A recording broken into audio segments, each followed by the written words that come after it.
Hi, welcome to our channel ప్రకృతి జాదవ్. ఈరోజు సింపుల్గా వెజ్ బిర్యానీ ఎలా చేసుకోవాలో ఇంట్లో ఉన్న రైస్తోనే చూపిస్తాను. బాసుమతి రైస్ అవసరం లేదండి, ఉంటే చేసుకోండి, లేదంటే ఇంట్లో రైస్తోని ఎలా చేసుకోవాలో నేను ఈ వీడియోలో చూపిస్తాను. వీడియో అయితే స్కిప్ చేయకుండా చూసేయండి. వీడియోని చూస్తున్నారండి, లైక్ షేర్ సబ్స్క్రైబ్ చేసుకుంటలేరు. మీరు లైక్ షేర్ సబ్స్క్రైబ్ చేసుకుంటే నేను చేసే ఇలాంటి రెసిపీలు మీ వరకు వస్తాయి, ఇంకొంతమందికి నా వీడియోలు షేర్ అవుతాయండి. నేను చికెన్ కర్రీ చేశాను, బట్ ఆ రెసిపీ పెట్టలేదు. మరొక వీడియోలో నా స్టైల్లో నా చికెన్ రెసిపీ అయితే నేను పెడతాను. వీడియో అయితే చూసేయండి. వెజ్ బిర్యానీ కోసము నేను మిర్చి టమాటో కట్ చేసుకున్నాను, అల్లం వెల్లుల్లి పుదీనా. రైస్ అయితే ముందే నానబెట్టుకోవాలండి. నేనైతే 2 గ్లాసెస్ నానబెట్టుకున్నాను. నేను మా హస్బెండే కాబట్టి మాకిద్దరికి సరిపోతుంది ఆ రైస్. సాయంత్రం కూడా సరిపోతుందండి. మసాలా దినుసులు కూడా తీసుకున్నాను. మసాలా దినుసులు మిక్స్ ఉన్నాయి తీసుకున్నానండి. మీ దగ్గర ఏది అవైలబుల్గా ఉంటే అది తీసుకోండి మీరు. మిర్చి టమాటో, అల్లం వెల్లుల్లి, క్యారెట్, బీట్రూట్, ఉల్లిగడ్డ, పుదీనా, ఈ 3 తీసుకోవాలి. మసాలా దినుసులు ఇలాచి, లవంగం, గసగసాలు, ఇంకా వీటి పేరేమో నాకైతే తెలియదు. బిర్యానీ ఆకు నాకు 2 అవైలబుల్గా ఉన్నాయి కాబట్టి 2 తీసుకున్నాను. ఇవన్నీ రెడీ చేసుకొని పెట్టుకున్న తర్వాత అయితే గిన్నె పెట్టుకొని అందులో అయితే ఆయిల్ అయితే పోసుకున్నానండి. ఆయిల్ కొద్దిగానే తీసుకున్నాను, సరిపోతుంది. మసాలా దినుసులు అయితే వేసుకోవాలి. ఫస్ట్ మసాలా దినుసులు అన్నీ కలిపి వేసుకున్నాను. ఆయిల్ హీట్ అయినాక వేసుకోండి మసాలా దినుసులు, ఇది మంచి స్మెల్ వస్తుంది. ఇంకా ఇది వేడవుతూ ఉంటే ఇందులోనే క్యారెట్, బీట్రూట్, మనం కట్ చేసుకున్నాయి అన్నీ. మిర్చి అయితే పొడుగ్గానే కట్ చేసుకోండి, పొట్టిగా కట్ చేసుకోవద్దు. ఎందుకంటే మళ్ళీ రైస్లో అవి ఎక్కడ ఉన్నాయో కూడా కనిపించవు. సో పొడుగ్గా కట్ చేసుకోండి. ఇలా కట్ చేసుకున్న తర్వాత ఒకసారి తిప్పేసి మూత అయితే వేయండి. మూత వేస్తే మనకు ఆవిరికి మంచిగా ఉడికిపోతుందండి. ఇవి క్యారెట్, బీట్రూట్లు ఇవన్నీ కలిపి మంచిగా ఉడికిపోతుంది.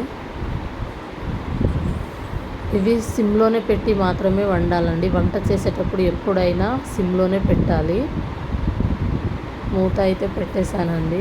ఇలా ఉడికేసింది. ఉడికేసిన సాల్ట్ వేసుకున్నాను. మనము రైస్లో కాకుండా ఇలా ముక్కల్లోనే సాల్ట్ వేసుకుంటే ముక్కలకు కూడా పడుతుందండి, మంచి టేస్ట్ వస్తుంది. సో ఇలా ముందుగానే కొద్దిగా సాల్ట్ వేసుకోండి మీరు.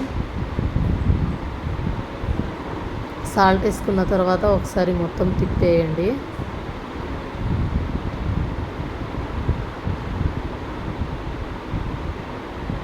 మళ్ళీ ఒకసారి మూత వేసుకొని కాసేపు అయిన తర్వాత ఇలా పూర్తిగా ఉడికిన తర్వాత ఇందులో కొద్దిగా మనము అల్లం వెల్లుల్లి పేస్ట్ ఫ్రెష్దే తీసుకోండి. అయితే కర్రీ కానీ రైస్ కానీ ఏది చేసినా బాగుంటుంది. ఎప్పుడైనా అల్లం వెల్లుల్లి నాన్ వెజ్ వండినా ఎప్పుడైనా ఫ్రెష్గా తీసుకోవాలండి. నేనైతే ఎప్పటికప్పుడు ఫ్రెష్గా తీసుకుంటాను. స్మెల్ మంచిగా వస్తుంది, కర్రీ కూడా టేస్ట్ వస్తుంది. పైన పుదీనా వేసుకోండి. కొత్తిమీర ఉంటే కొత్తిమీర వేసుకోండి. నా దగ్గర ఆ రోజు కొత్తిమీర లేదు, సో నేను ఒక పుదీనానే వేసుకున్నాను. ఇలా ఉడికిపోయింది. తర్వాత మీరు ఏ గ్లాస్తో అయితే రైస్ తీసుకున్నారో ఆ గ్లాస్తోనే వాటర్ పోసుకోండి. 1కి 2. నేను ఈ గ్లాస్తోని 2 గ్లాసులు తీసుకున్నానండి రైసు, కాబట్టి ఆ గ్లాస్తోని 4 గ్లాసెస్ వాటర్ తీసుకోవాలి. మీరు దేంతో అయితే రైస్ తీసుకుంటారో దాంతో డబల్.